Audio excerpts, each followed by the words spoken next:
உட்காந்துருக்குது automatic. அதுதான் சொல்றேன். இப்போ சுந்தர்ஜி வடிவேல்னாவே இப்போ மக்களுக்கு என்னன்னா பரவாயில்லையே, அப்போ எங்கள் படத்தை பூரா பின்னால் நாங்கள் என்னென்ன படம் பண்ணுங்கிற பூரா பார்க்குறாங்க. கைப்புள்ளிலேருந்து எல்லா இதுலேருந்து வீரபாகலேருந்து பார்க்கறதுக்கு வராங்க.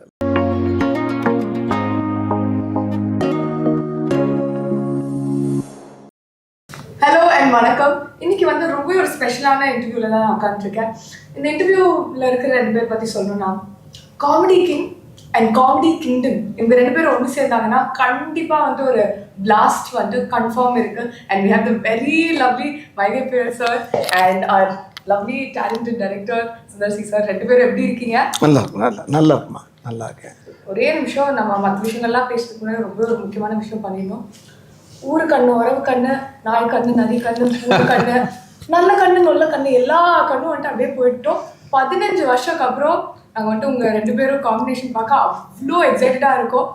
யார் கண்ணு வச்சாங்களா தெரியல சார். சுத்தணும் இல்லைப்பா, ஒரு சூடத்தை நடுங்கையில் வைங்க வச்சு சரி விட்டு போயிட்டு பெருங்கையில் சுற்றிட்டீங்க, மனசார சுற்றிட்டீங்க. மனசால அப்படியே என் மனசு மட்டும் இல்லை, பார்க்குற எல்லாரோட மனசால சுற்றிட்டேன் சார்.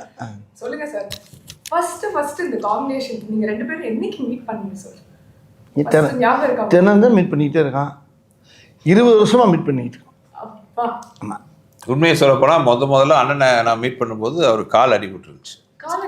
கால் அடிபட்டுருந்துச்சு. என்னென்ன அடிபட்ட போது நடிக்க கூப்பிடுறீங்க அப்படின்னு. அப்போ தான் நாங்கள் உட்காந்து பேசி முடிவு பண்ணி அது வந்து வின்னர். ஆமாம், நான் சொல்ல கிரியிலேருந்து வர்றேன். கிரி வின்னர் தானே ஃபர்ஸ்ட்? கிரி தானே முதல் படம். இல்லை, வின்னர். ஆமாம், அப்புறம் ப்ரொடக்ஷனில் தான் கிரி. அப்படியா? கிரி நம்ம பேனரில் பண்ணது. ஆமாம், நம்ம சொந்த பேனரில். அண்ணே கிரி பேனரில். ஸோ அப்போ ஃபர்ஸ்ட் டைம் பார்க்கும்போது கால் அடிபட்டுருந்துச்சு. என்னென்ன அடிபட்ட போது கூப்பிடுறீங்க அப்படின்னாரு. விடுங்க, நான் அடிப்பட்டதே ஒரு சீனா வச்சு பிளான் பண்ணுவோன்னு ஆரம்பிச்சது தான் வின்னர். ஒரிஜினலா அடிபட்டுருந்துச்சு அப்போ அந்த சீன். ஆமாம். அது மானசன் சரத்குமார் சார் இருக்கார்ல, அவர் படத்தில் ஒரு ஒரு ஒரு பள்ளத்தில் வந்து குதிக்கிற மாதிரி சாட்டு. அது நானே புள்ள போய் குச்சோன்னா ஒரு பாறையில் அடிபட்டு காலில் ஏர் கிராக் ஆச்சு. அந்த வலி இன்னும் இருக்குது. ஆமாம், அதுக்கு அந்த வலியோடு அப்படியே உள்ள பேண்டேஜ் போட்டு ஹாஸ்பிட்டலுக்கு ஒரு வருஷமாக இருக்கும்போது நம்மளுக்கு இப்போ இந்த படம் வர சாட்டாது. அதுக்கு முன்னால் அந்த இது சுந்தரா டிராவல்ஸு, அப்புறம் அந்த தவசி இதெல்லாம் நடிச்சுக்கிட்டு போது 3வது படம் இந்த படம் வின்னர் வந்து truly it was a winner. இன்னைக்கு வரைக்குமே அந்த சார். ஆனால் இவங்க 2 பேர் காம்பினேஷன் எனக்கு ரொம்ப என்ன பிடிக்கும்னா, இன்னைக்கு வரைக்கும் ஒரு சீன் பார்க்குவோம், அந்த டைலாக் ஒரு பிக்சர் வந்துட்டு பேச முடியுமானா அந்த டைலாக்ஸே வந்துட்டு நாங்களே அந்த டோன்லேயே சொல்லுவோம். ஸோ கண்டிப்பாக வந்து இதுக்கு முன்னாடியே வந்து மூவி ஸ்டார்ட் பண்ணுறது ப்ரீ ப்ரொடக்ஷன் ஒரு ஒர்க் இருக்கும்ல. நீங்கள் 2 பேரும் ஒன்றா ஒர்க் பண்ணும்போது என்ன நடக்கும்? எனக்கு ரொம்ப க்யூரியஸாக இருக்குது. எப்படி நீங்கள் வந்துட்டு ஸ்கிரிப்ட்லாம் ரெடி பண்ணிட்டு அந்த ஸ்கிரிப்ட் அப்படியே எடுத்துகிட்டு போய் அப்படியே கன்வெர்ட் ஆகுமா, இல்லை என்ன ஆகும் சார்? ஆக்சுவலாக ஸ்கிரிப்டில் இருக்கிறது 20% தான் இருக்கும், அவ்வளோதான் இருக்கும். ஏன்னா முதல்ல பார்த்தீங்கன்னா உட்காந்து கதை பேசுவோம். நான் அப்புறம் வெங்கட் என் கூட இருக்கார், ரைட்டர் அவர் இருக்கார், கதை பேசுவோம். ஸோ பேசி முடிச்சதுக்கு இது வந்து டிராஃப்ட் அது லைன் ஐடியா இருக்கும். அதுக்கப்புறம் வந்து அதை ஒரு ஐடியா பண்ணிட்டு அப்புறம் வடிவேலனும் அவங்க நம்ம வெங்கட்லாம் மீட் பண்ணுவாங்க. அது அடுத்த வருஷன் வரும்.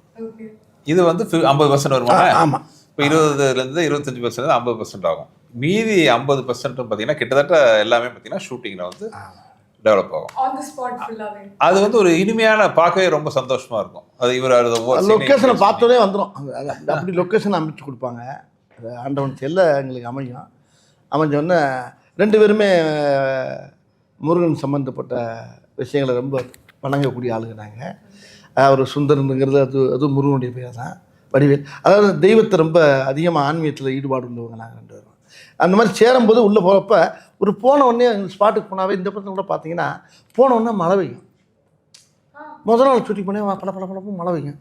என்ன மழை பெய்யுது அப்படின்னு பார்த்தா இவர் அண்ணே எல்லா ஷூட்டிங்கும் பெய்யும்ல, அதான் இப்போ நிற்கும் பாருங்க. அப்புறம் நிற்கும், மறுபடியும் எடுப்போம், மறுபடியும் பேயும், மறுபடியும் நிற்கும், மறுபடியும் பேயும், மறுபடியும் இந்த கேப்பில் பூரா எடுத்துக்கிட்டே இருப்போம். அதானே உண்மை? ஆமாம். அந்த மாதிரி லொக்கேஷனே எங்களுக்கு அப்படியே வரும்போது அந்த பூமலை தூவி வசந்தங்கள் வாழ்க அந்த மாதிரி முதல்ல வந்து என்னோட பேனர் அரைக்கிறோம். முதல் நாள் ஷூட்டிங் வந்து கும்பகோணத்தில். அப்போ ஒரு 3 வருஷம் அங்கே மழை இல்லை. நான் ஃபஸ்ட்டு நாள் ஷூட்டிங் என் ஓன் ப்ரொடக்ஷன், கிரி மழை பெய்யுது கிரி. இப்போ எனக்கு பயங்கர ஷாக். என்னென்னா நாங்களாம் வெளியில் பிளான் பண்ணியிருந்தோம் ஷூட்டிங், வேறு வழி இல்லாமல் என்னடா பண்ணுறோம், உள்ள அவசரமாக ஷூட் பண்ணோம்.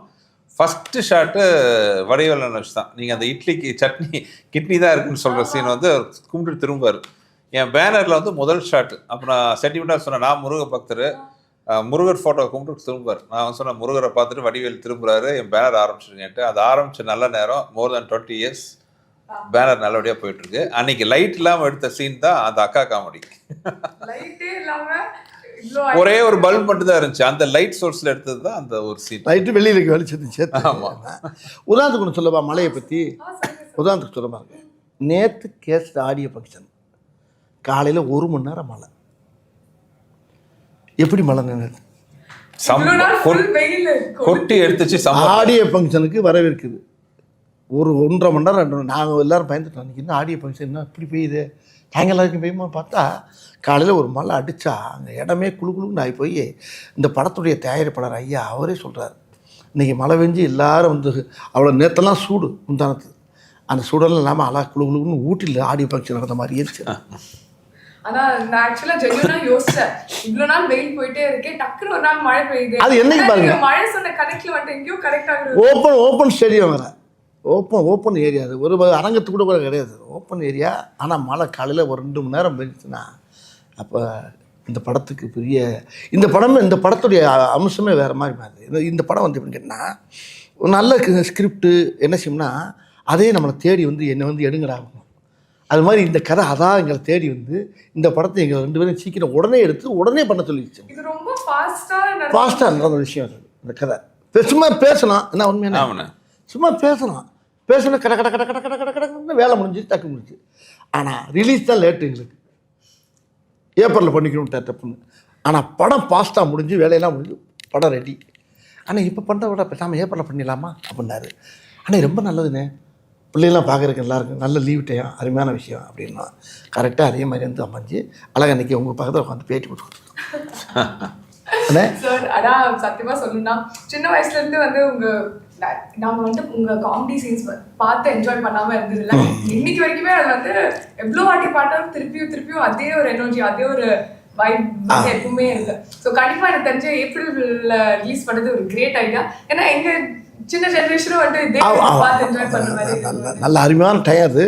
இது ரொம்ப எல்லாருமே எங்கள் ஃபேமிலியில் கூட சொன்னாங்க, ரொம்ப பசுமையான நேரம், குழந்தை குட்டிகளுக்கெல்லாம் ஒரு வந்து ஏன்னா ஒரு திருவிழா மாதிரி. ஆமாம், சம்மருங்கிறது பார்த்தீங்கன்னா ஒரு பக்கம் லீவு, இன்னொரு பக்கம் எல்லா தமிழ்நாடு ஃபுல்லாக மாரியம்மன் கோயில் திருவிழா நடக்கும், எல்லா கோயில் திருவிழா நடக்கும். ஸோ அந்த திருவிழா கொண்டாட்டத்தோட கேங்கஸ் கொண்டாட்டமும் சேர்ந்து சிரிக்கணும் இருக்கும். ஜனங்கள் நல்லா சிரித்து வாழும், சிரிச்சுட்டே இருக்கக்கூடிய அளவுக்கு இந்த படத்தை சுந்தர்ஜி அவர்கள் டைரக்ட் பண்ணியிருக்காரு. படத்தில் அவரும் நடிச்சிருக்காரு. இந்த படத்தில் அவர் ஹீரோவாக நடித்தது எனக்கு, அவர் ஹீரோவாக நடித்து அவர் டைரக்ட் பண்ணனால எங்களுக்கெல்லாம் ரொம்ப சந்தோஷம். ஏன்னா 2 பொறுப்பு 2 ஜாப்பையும் அவர் எடுத்துக்கிட்டார், பிடிச்சிற ஜாப்பையும் எடுத்துக்கிட்டார். ஆமாம், எல்லாம் அவரே வச்சுருக்காரு. வச்சு அடித்து நொறுக்கி கரெக்டாக பிளான் பண்ணி எதாக இருந்தாலும் பிளான் பண்ணி பண்ணணும். நம்ம படத்தில் சொன்னோம் ஏன்னா இதெல்லாம் சொன்னோமா போக்கிரியா பிளான் பண்ணி பண்ணணும், போக்கிரி தானே போய் அது மாதிரி உண்மையிலே அழகாக பிளான் பண்ணி அழகாக வந்து பண்ணி முடிச்சாங்கன்னு பார்த்தேன். நம்ம குழந்தைகளுக்கெல்லாம் ஒரு பெரிய அழகாக கை நிறைய வாய் நிறைய சாக்லேட் கொடுத்த மாதிரி இருக்கும். நான் ரொம்ப எக்ஸைட்டடாக இருக்கேன் அந்த சாக்லேட்காக. அண்ட் அது மட்டும் இல்லை சார், உங்ககிட்ட எனக்கு வந்துட்டு நான் ரொம்ப அட்மையர் பண்ண ஒரு விஷயம் என்னென்னா ஆல்மோஸ்ட் 30 இயர்ஸாக வந்துட்டு இருக்கீங்க சார். அண்ட் எந்த ட்ரெண்டாக இருந்தாலும் you keep matching to it. Last year வந்து பார்த்தீங்கன்னா till your movie it was like a little up and down season for Tamil cinema. ஆனால் உங்கள் படம்க்கு அப்புறம் அது ஒரு ஹையாக போச்சு. அண்ட் இப்போ ஜானில் வந்து எடுத்தோடனே இன்னொரு ஹை. அண்ட் இப்போ வந்து 3rd ஹேட்ரிக்காக கேங்கர்ஸும் வந்துட்டுருக்கு. உங்களுக்கு வந்து எப்படி ஃபீல் பண்ணுறீங்க இந்த மாதிரி ஒரு விஷயம் நடக்கும்? இப்போ சொல்ல போனால் டென்ஷனாக ஃபீல் பண்ணிகிட்ருக்கேன். ஏன்னா இன்னொரு 1 வாரத்தில் படம் ரிலீஸ் ஆக போகுது. ஆடியன்ஸுக்கு எல்லாம் அந்த படம் பிடிச்சி மிகப்பெரிய வெற்றி படமாக அமையணுங்கிற அந்த மனநிலை தான் இப்போ டென்ஷன் தான் இருக்குது. ஏன்னா சினிமாவை பொறுத்தவரை நேற்றைய சாதனை முக்கியம் இல்லை, இன்றைக்கி என்ன பண்ண போகிறோங்கிறது தான் ரொம்ப முக்கியமான விஷயம். ஸோ அந்த வகையில் வந்து கேங்கர்ஸ் எனக்கு வடிவேலனுக்கு எங்களோட முதல் படம் மாதிரி தான் நாங்கள் ஒர்க் பண்ணிகிட்டு இருக்கோம். ஸோ தமிழ் மக்கள் வந்து அதை வெற்றி படமாக ஆக்குவாங்கிற நம்பிக்கை எனக்கு இருக்குது.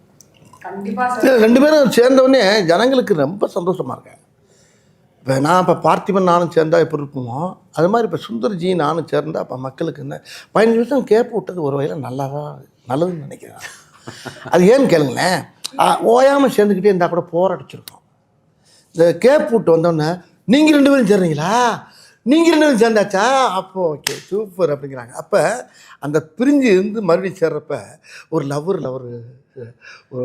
ஒரு லவ் பார்ட்டியை சேர்றதில்ல, அந்த மாதிரி நாங்கள் 2 பேரும் சேர்ந்தது வந்து ஜனங்கள் அறடா 2 பேரும் ஒன்று சேர்ந்தாகையா பிரமாதமாக இருக்கேன், அது ஒரு சந்தோஷம். அப்போ அதில் நான் சந்தோஷம் இருக்குது, நம்பிக்கையும் இருக்குல்ல, எப்படி நம்மளை சிரிக்க வச்சிருவாங்க என்னென்ன கண்டிப்பாக அப்படிங்கிற எல்லா மக்களுக்கு ஒரு சந்தோஷம். இந்த உங்கள் முகத்தே தெரியுது இந்த சிரிப்பு பாருங்க. ஆனா ஜென்யூனா வந்து ரூம்குள்ள வந்தது உங்க 2 பேரும் இப்படி உட்காந்துருக்குது ஆட்டோமேட்டிக்கா. அதுதான் சொல்றேன். இப்போ சுந்தர்ஜி வடிவேல்லாவே இப்போ மக்களுக்கு என்னன்னா பரவாயில்லையே, அப்போ எங்கள் படத்தை பூரா பின்னால் நாங்கள் என்னென்ன படம் பண்ணுங்கிற பூரா பார்க்குறாங்க. கைப்புள்ளிலேருந்து எல்லா இதுலேருந்து வீரபாகலேருந்து பார்த்துக்கிட்டு வராங்க. எல்லாம் நகரத்துலேருந்து பார்த்துட்டு இதில் வந்து பல வேஷங்கள் பல விஷயங்கள் எல்லா மக்களுக்கு நல்லா தெரியுது. இவங்க 2 பேரும் சேர்ந்தால் மக்களை ரசிக்க நம்மளாம் சிரிக்க வைப்பாங்கன்னு ஒவ்வொரு குடும்பமும் ரொம்ப ரசித்து எதிர்பார்த்து அப்படியே குளவரியில் உட்காந்துருக்காங்க. எப்படா ரிலீஸ் ஆகும். ஆமாம், இப்போ கூட என்ன சொன்னார் 18ஆம் தேதி கூட அனிமா ரிலீஸ் பண்ணுறதுக்கு வாய்ப்பு இருக்குன்னு பார்ப்போம்னேன்னாரு. நான் ரொம்ப ஆர்வமாக இருந்தேன். அப்புறம் இல்லைண்ணே நம்ம 24 பண்ணிடுறோம்னேன்னாரு. டமக்குன்னு இறங்கிடுச்சு. நேம்ஸ் பற்றி பேசாமல் இருக்க முடியாது. ஒரு வாட்டி உங்கள் காம்பினேஷன் ஒன்று சேரும் ஐகானிக் நேம்ஸ் வந்திருக்கு. ஸோ அந்த தாட் ப்ராசஸ் என்ன சார்? பின்னாடி உட்காந்து பிளான் பண்ணுவீங்களா இல்லை ஆட்டோமேட்டிக்காக? இல்லை, வித்தியாசமாக இருக்கணும்னு பிளான் பண்ணுவோம்.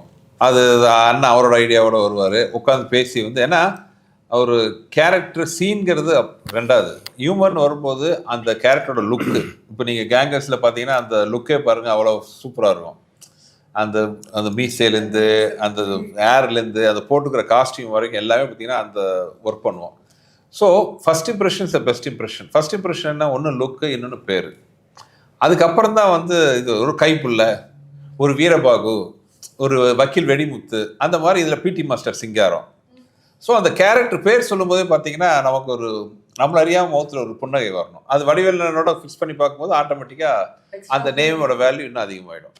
ஓகே. ஸோ எல்லா மூவிஸ்க்கும் வந்து ஒரு லுக் பயங்கரமாக உட்காந்து கியூரேட் பண்ணுங்களா? என்னெல்லாம் யோசிப்பீங்க ஒரு லுக் கியூரேட் பண்ணுங்க? பேர் யோசிக்கணும், டைட்டில் யோசிக்கணும், கெட்டப் யோசிக்கணும், என்ன லொக்கேஷன் யோசிக்கணும்.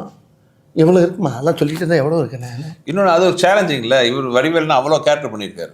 அப்போ அதுலேருந்து டிஃப்ரென்ஷியேட் பண்ணணும். ஆமாம், எல்லா இதுலேருந்து வேறு வேறு படங்கள் பண்ணிக்கலாம். இப்போ வந்து போக்கிரி பண்ணியிருப்பேன், அது பண்ணியிருப்பேன், ஆதவன் பண்ணியிருப்பேன், இதெல்லாம் இதுலேருந்து மாறுபட்டு வரும் அது. பட் அவருக்குன்னு ஒரு பேட்டர்ன் இருக்குல்ல, அந்த பேட்டர்ன் வந்து சிலிப்பி அகலையேன்னா அது ரொம்ப முக்கியம். அது என்கிட்ட வர்றப்ப மட்டும். ஆமாம், வடிவேலன் வரும்போதே பார்த்தீங்கன்னா அந்த ஒரு கெட்டப், நீ அரண்மனையெல்லாம் வேற மாதிரி இருக்கும், அதெல்லாம் அது வேற ஸ்டைலில் இருக்கும். என்கிட்ட வர்றப்ப மட்டும் சில நடிகர்களுக்கு தான் பார்த்தீங்கன்னா கெட்டப் சூட் ஆகும். நீங்கள் எல்லாருக்கும் கெட்டப் போட்டுலாம் இது பண்ண முடியாது. சில நடிகர்களுக்கு மட்டும்தான் என்ன கெட்டப் போட்டாலும் அது சூட் ஆகும், நல்லாவும் இருக்கும், அழகாகவும் இருக்கும். நான் சொன்னேன் அவங்கள்ட்ட, இதை நான் சொல்கிறத விட அவர் சொல்கிறப்ப அழகாக இருக்கும். அவர் தான் சொல்லணும் அதை. இப்போ நீங்கள் வடிவேலில் ஃபேஸை மட்டும் வச்சுக்கிட்டு நீங்கள் என்ன வேணாலும் கெட்டப் யோசிக்கலாம். நீங்கள் அந்த மாதிரி ஒரு முகம் அவருக்கு அமைஞ்சிருக்கு. அதை நடிக்கிறதுக்குன்னே பிறந்த ஒரு முகம். நான் ஒரு விஷயம் கேள்விப்பட்டேன்னே, நிறையா டைரக்டர் சொல்கிறது ரொம்ப பேர் என்கிட்ட சொன்னாங்க. நான் ஹீரோயினிக்கு ஆரம்பிக்கும் போது ஹீரோனியை உங்களை மாதிரியே பேசுகிற மாதிரியே நான் கதை சொல்லிகிட்டே வருவேன். அந்த கதையில் உங்களை பற்றியே பேசுவேன். நான் பேசிகிட்டே வரும்போது பேசும்போது உங்கள் ட்ரெண்ட்லேயே அந்த பொண்ணுக்கு சொல்லிக் கொடுப்பேன். இப்போ இண்டஸ்ட்ரியில் என்ன ஆகி போச்சுன்னா, அவர் டைரக்டர் சொன்னார் என்கிட்ட, ரொம்ப சத்தம் போட்டான்.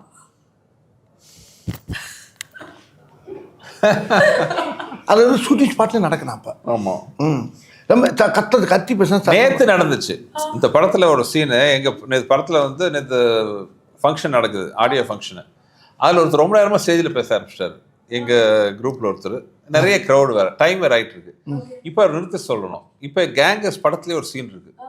ஒரு வடிவேல்னால இன்னொருத்தர் இடத்துக்கிட்ட போய் மாட்டிக்கிறாங்க. இப்போ இவர் மார்வேஸ்டர் இருக்காரு, அவன்கிட்ட வந்து பேசாத கட் பண்ணலாம் டைலாக் சொல்லுவார். இப்போ அதை நான் சொல்லிட்டு இருக்கேன் கீழேருந்து.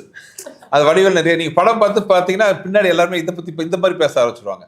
அவர் பேசுகிறாரு, யார் சார் நான் இங்கிருந்து கட்டு போது நிப்பாட்டுங்க, அவரு கட்டு அது வந்துங்கிறாரு. அதாவது இந்த திரையுலகத்தில் எல்லா படங்கள்லையும் வந்து அந்த இந்த நாங்கள் பண்ண ஒவ்வொரு படத்துடைய ட்ரெண்டு, ஒவ்வொரு படத்துக்குள்ள பேசக்கூடிய அந்த மாடுலேஷன்லாம் இப்போ ஹீரோனிக்கெல்லாம் பேச வச்சுட்டாங்க. மாப்பு என்ன அப்படின்னு ஹீரோனி கேட்கலாமா? இப்போ ஒரு படம் கூட பார்த்துருக்கேன், பார்த்துக்கிட்டு ஆமாம், எல்லா இதுலேயும் வர ஆரம்பிச்சிச்சு. இப்போ எல்லா இடத்துலையுமே இந்த சுந்தர்னே என்னுடைய காம்பினேஷன் என்னென்ன பண்ணமோ அது பூராமே வெளியில் எல்லா திரைப்படங்களையும் அங்கங்கே லேசாக தெளிக்க ஆரம்பிச்சிட்டாங்க. ஆனா இது மாதிரி ஒரு ஹிட் காம்பினேஷன் இருக்கும்போது திருப்பி ஒன்று சேரும்போது உங்களுக்கு ப்ரெஷர் இருந்துச்சா? ஓகே நம்ம மட்டும் பயங்கரமா சூப்பரா ஒரு அவுட்புட் கொடுக்கணும்னு ஏதாவது எதுக்கு இந்த கரெக்டான ஜாடி ஜாட்டான மூடி ரெண்டும் சேரும்போது எதுக்கு ப்ரெஷர் வரணும்? இல்லை அது ப்ரெஷர்னே சொல்ல முடியாது, அது வந்து சந்தோஷமான விஷயம், பொறுப்புன்னு சொல்லலாம். இப்போ உதாரணத்துக்கு பார்த்தீங்கன்னா ஒவ்வொரு படத்துலையும் வந்து நானும் வடிவேலு காம்பினேஷன்லாம் பார்த்தீங்கன்னா அந்த சிங்கிள் ஷாட் சீன்ஸ்லாம் ரொம்ப ஃபேமஸ். இப்போ கிரியில் பார்த்தா அந்த இது ஒரே ஷாட்லாம் சொல்லுவார், முட்டுச்சது போய் மாலு விடிய அடித்தாங்க எவ்வளோ நல்லவன்னு சொல்லிட்டாங்கன்னு வரும், அது ஒரு சிங்கிள் ஷாட்டு. அதே மாதிரி வின்னரில் பார்த்தீங்கன்னா அது ஒரே ஷாட் வரும், அது போன மாதம், நான் சொல்கிறது இந்த மாதம். அந்த மாதிரி இந்த ஐக்கானிக்காக சிங்கிள் ஷாட் இதெல்லாம் வரும். ஸோ கேங்கர்ஸ்லையும் அதே மாதிரி ஒரு சிங்கிள் ஷாட்டாக ஒன்று வைக்கணும். ஸோ என்னன்னா அந்த மாதிரி ஒரு நல்ல ஒரு அருமையான மேட்டராக இருக்கணும், ரிப்பிட்டேஷனாக ஆகக்கூடாது. அப்போ அது பொறுப்பு அதிகமாகுது. அப்போ என்ன பண்ணலாம்? ஸோ ஒரு கான்செப்ட் வச்சு ஒரு சீன் பண்ணியிருக்காரு. அந்த சீன் படத்தில் பாருங்க, அவ்வளோ படத்தில் பார்க்கணும். அது ஒரே சிங்கிள் ஷாட்டில் நான் யாரையும் அடிச்சது இல்லைங்கிற ஒரு விஷயத்த வச்சு நீ அடிச்சியா வில்ல ஒரே வார்த்தை கேட்பான், நீ அடிச்சியான்னு ஒரு கேள்வி, அதுக்கு பதில் எப்படி இருக்குன்றத படத்தில் பாரு.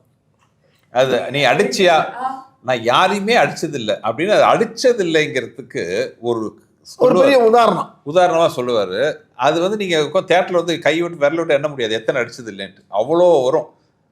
அது வந்து சிங்கிள் ஷாட்டில் நடிச்சிருக்காரு. அது நாங்கள் எல்லாரும் ஆட வாயை பொழுது பார்த்து ஷார்ட் முடிஞ்சோன்னா நாங்கள் பண்ண எல்லாரும் யூனிட்ல இருந்து அத்தனை பேர் பண்ண வேலை என்ன, எங்களை மாதிரி இதெல்லாம் கை தட்டணும்.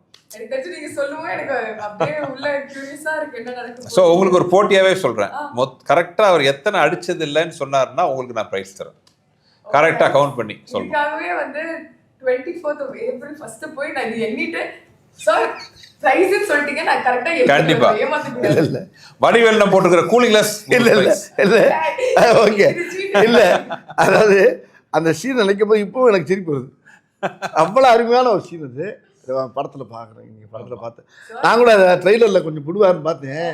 அது எப்படி கட் பண்ண அது எப்படி வச்சுருக்காருன்னா அப்பட்டங்க மாதிரி இருக்காது, தனியாக வச்சுருக்கேன் அப்படியே. அது பெரிய படம், அதான் படம் ஒரு கிரீடம்னா அதில் பெரிய இருக்கக்கூடிய கிரீடத்து முன்னால் இருக்கக்கூடிய பெரிய வைரக்கல் மாதிரி வச்சுருக்காரு. அது மாதிரி நிறைய சீன் இருக்குது. ஆனால் அந்த ஒரு சீன் பேசப்படும் மக்கள் மத்தியில். ஷூட்டிங் அப்போ உங்களுக்கு வந்து எந்த மெமரி ரொம்ப ஃபேவரட்டா இருந்துச்சு? அந்த இந்த கதை ஒன்று சொல்லுவோம்ல நம்ம இதில் என்ன தலைநகரத்தில் கதை சொல்லுவோம்ல, ஒரு புறா அந்த கதை தலைநகரத்தில் கண்ணில் தூக்கிட்டு போயிடுறாங்க, அந்த மாதிரி அதோட ஜாதி அது. அது கதை சொல்ல ஆரம்பிச்சாவே கட்டில் தூக்கிட்டு போயிடுறாங்களே, கட்டில் முதல் கொண்டு ஆரம்பிக்கிறதுக்கு முன்னாடியே போகிறாங்களா? ஆரம்பிக்கிறதுக்கு முன்னாடி போனதுக்கு ஆரம்பிக்கிறாங்களா? டம்முன்னு இல்லை, அடுத்த தடவை இதை பார்க்கணும் கவனிக்க நினச்சேன். ஏன்னா ஒன்றும் நடக்கலன்னு, நடந்துருச்சு, நடத்திட்டாங்க அப்படி அந்த மாதிரிலாம் வரும். ஒரு மாதிரி நீங்க பேசுற கான்வர்சேஷனே அப்படியே வந்து ஃப்ளோவா தான் எப்பவுமே இருக்குமா? ஏமா அது வந்து அப்படியே மனப்படமா திருக்குறள் மாதிரி உள்ள பயந்து கிடக்குமா, புறஞ்சு கிடக்கு, சீடி மாதிரி கிடக்கு உள்ள மண்டையில. எனக்கு மட்டுமா இருக்கு, உங்க இப்போ எல்லா நீங்க இருக்க ஜென்ரேஷன் எத்தனை ஜென்ரேஷன் வரட்டுமா, அது காலங்காலத்துக்கு எல்லா காலத்தோட சேரும். கண்டிப்பா. அண்ட் இந்த ட்ரெண்ட்னு ஒரு விஷயம் இருக்குல்ல சார், ஒரு படம் பண்ணுவோம் அந்த ஆடியன்ஸ் பல்ஸ்லாம் கேட்ச் பண்ணி, அதுக்கு வந்து நீங்க எக்ஸ்ட்ராவா ஏதாவது ஹோம்ஒர்க் ஏதாவது பண்ணுவீங்களா? பட் என்ன நீங்க பண்ணாலுமே it seems like all generations are like relating to it. அது எதனால ஃபீல் பண்றீங்க? இல்லைங்க, நான் முதல்ல நம்ம ரசிக்கணும் ஒரு விஷயத்த, நம்ம ரசிக்கணும். இன்னொன்று வந்து இப்போ தலைநகரத்தில் டைலாக் வரும், எனக்கு எண்டே கிடையாதுறாங்கிற மாதிரி நகைச்சுவைக்கு எண்டே கிடையாது. மக்களை சந்தோஷப்படுத்துனீங்கன்னா அவங்க என்னன்னைக்கு நம்மளை வரவேற்பாங்க, தோண்ட வரும். அது ஒரு விஷயம் முக்கியமாக. ஸோ ஹியூமர் வந்து ஆல்வேஸ் ஹியூமர் ஆகட்டும், என்டர்டெயின்மெண்ட் ஆகட்டும், மக்களை சந்தோஷப்படுத்தினா அவங்க நம்மளை சந்தோஷமாக வச்சுக்குவாங்கிறது என்னோட தாரகம் வந்துடும். ஸோ அதுதான் வந்து நல்லபடியாக வண்டி ஓட்டிட்டு இருக்குன்னு சொல்லுவாங்க. Okay, nice. அண்ட் கேங்கர்ஸ்க்கு திருப்பி வருவோம். Let's talk a little bit more about the cast, sir. என்ன இது மாதிரி ஒரு மூவி சொன்னோன்னே உங்களுக்கு இமீடியட்டாக இவ்வளோ தான் காஸ்ட் பண்ணணும்னு இருந்துச்சா? என்ன எப்படி ப்ராசஸ்? இல்லை, இந்த படத்தில் அது ஒரு எனக்கு பெரிய ப்ளஸ் பாயிண்ட் என்ன, முதல்ல வந்து நாங்கள் 2 பேரும் உட்காந்து இந்த படம் பண்ணலான்னு முடிவு பண்ணோம். பண்ணதுக்கப்புறம் இந்த கேரக்டருக்கு யாரெல்லாம் போகல, ஏன்னா அந்த படத்தில் ரொம்ப முக்கியமான ஒரு டீம் வந்து கேங்கர்ஸ். ஆக்சுவலாக 2 கேங்கு இருக்குது இல்லை, ஒரு கேங் வந்து எங்கள் கேங்கு, இன்னொன்று வில்லன் கேங். ஸோ எங்கள் கேங்கில் வரும்போது பார்த்தீங்கன்னா நான் வடிவேல்னேன், அப்புறம் அதில் ஹீரோயின் இருக்காங்க கேத்ரின் தெரசா. அது போக பார்த்தீங்கன்னா ஃபஸ்ட் டைம் கூட ஒர்க் பண்ணுறாரு மிஸ்டர் பக்ஸ், அப்புறம் முனிஷ்காந்த், அப்புறம் காளையன், இந்த மாதிரி இவங்கெல்லாம் பார்த்தீங்கன்னா கொல்லை குட்டைக்காங்கன்னா சொல்கிறாங்க, யாரும் நம்புவாங்களா? இது இட்லினா சட்னியே நம்பாதுன்னு சொல்கிற மாதிரி இவங்கெல்லாம் சேர்ந்து நாங்களாம் சேர்ந்து கொள்ளையடிக்க போகிறோம். யார்? ஹரிஷ் பேரடி, மைம் கோபி, இந்த அருள் மாதிரி நல்ல ஆஜா வில்லனுங்க. ஆமாம், இவங்களை போய் இந்த கும்பலோடு போய் நாங்கள் போய் கொள்ளையடிக்க போகிறோம். ஸோ இதுவே வந்து ஒரு இன்ட்ரெஸ்டிங்கான, ஏன்னா ஒவ்வொருத்தரும் ஒவ்வொரு மாதிரி இருக்கணும்னு ஆசைப்பட்டோம். Different type of characters. ஒரு சாதாரண ஸ்கூல் வாத்தியார், ஒரு கான்ஸ்டபிள், ஒரு ஆட்டோ டிரைவரு, அப்புறம் ரோட்டில் இட்லி கடை வச்சுருக்கிறவர். அதாவது கொள்ளையடிக்கிறதுக்கு தகுதியே இல்லாத கேரக்டர் தான். இதுக்கு நான் தான் தலைவன். ஆமாம், கமாண்டோ.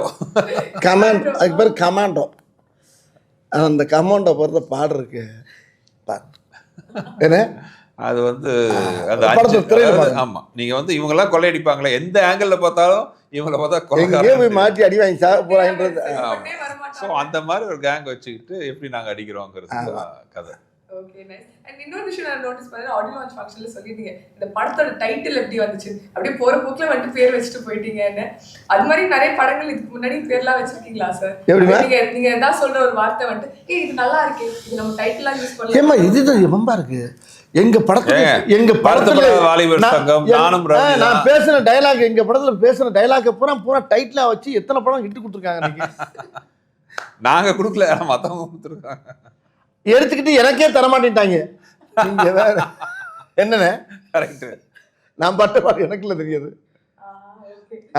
சார் இன்னொரு விஷயம், உங்க வாய்ஸ்க்கு வந்து உலகத்துல எல்லாருமே ஃபேன்ஸ் சார். அண்ட் நான் வந்து இங்க உட்காந்து என்கிட்ட ஒரு ரெட் லைன் பாட்டு கேட்கலன்னா என்னை மட்டும் எல்லாரும் திட்டுவாங்க. இல்லையே, இந்த படத்துல இவர் மேல எனக்கு ஒரு சின்ன வருத்தம். என்னாச்சு? இவர் மேல வருத்தம் இப்ப சொல்லிடுறாரு. இப்ப நம்ம நீங்க கேட்டீங்களா, இப்ப பாட சொல்லி கேட்குறீங்களா, இப்ப என்ன இந்த படத்துல பாட வைக்கல. அப்ப எனக்கு அடுத்த படத்துல எல்லா பாட்டும் அவர் தான் பாடுறாரு. அதுக்காக இந்த படத்துல போட்டோ டக்குன்னு எஸ்கே போயிட்டாரு. அடுத்த படத்துல எல்லா பாட்டும் வெளியே பாட போறாருனால இந்த படத்துல இல்லை அப்படின்ட்டாரு. இந்த படத்துல பாட்டு இருந்தா பாடலாமே, வேற எந்த பாட்டை பாடுறது? எனக்கு இந்த படத்துல பாட்டு நான் இது வேண்டாம், அடுத்து நீங்க சொன்னீங்க அடுத்த படத்துல எல்லா பாட்டும் இருந்தான்ட்டு. இப்ப அடுத்த ஒரு பாட்டு கொடுத்தாருன்னா போதும், எல்லா பாட்டும் விட்டு போறாரு. பொய் அது இல்ல. நான் சாட்சி, நம்ம வந்து போய் சண்டை போடல, அடுத்த படத்துல எல்லா பாட்டும் நீங்க பாடலனா. இல்ல உண்மையிலே நான் கேட்டேன், ஆனா ஒரு பாட்டு தான் பாடலாமா அப்படின்னு கேட்டேன்னு. ஆக்சுவலா ரொம்ப ஆசையா இருந்துச்சு. இந்த படம் வேற மாதிரி படம், சாங்லாம் பண்ணிட்டோம். சத்யா மியூசிக், சத்யா ரொம்ப ஃபீல் பண்ணுவாரு. அப்புறம் என்ன பண்ண, படத்துலயாச்சும் பாடி விட்டு உள்ள சீனுக்குள்ள பாடிட்டேன். ஆசை எங்க நிறைவேற்றிட்டேன். ஆமா, மியூசிக் டேட்டோட இருக்கு பாடணும். நம்ம உள்ள போட்டு பாடி மியூசிக் டேட்டை உள்ள நாங்கள் ரெண்டு பேருமே ஒரு பாட்டை எழுதி டியூன் பண்ணி ஒரு பாட்டு படத்துல வருது. அந்த படத்துல பா அருணை 1 2 3 4 அப்படி வந்து போயிட்டே இருக்கும். அது வந்து இன்னும் 400 கூட போகும். நாங்க என்ஜாய் பண்ணிட்டே இருப்போம். அதே மாதிரி கேங்கர்ஸ் 1 2 3லாம் எதிர்பார்க்கலாமா? நாங்க கண்டிப்பா. இது வந்து கேங்கர்ஸோட ஃபர்ஸ்ட் பார்ட். இது வந்து கண்டினியூஸா இனிமேல் கேங்கர்ஸ் ஊரா போய் கொள்ளடிப்போம். Okay, nice sir, thank you so much. உங்க ரெண்டு பேருக்குமே wishing you love, success and எல்லாமே இந்த வேர்ல்ட். நாங்கள் ரொம்ப எக்ஸைட்டடாக இருக்கோம். April 24th மறக்காம கேங்கர்ஸ் போய் தியேட்டர்ஸ்ல பாருங்க. தேங்க்யூ.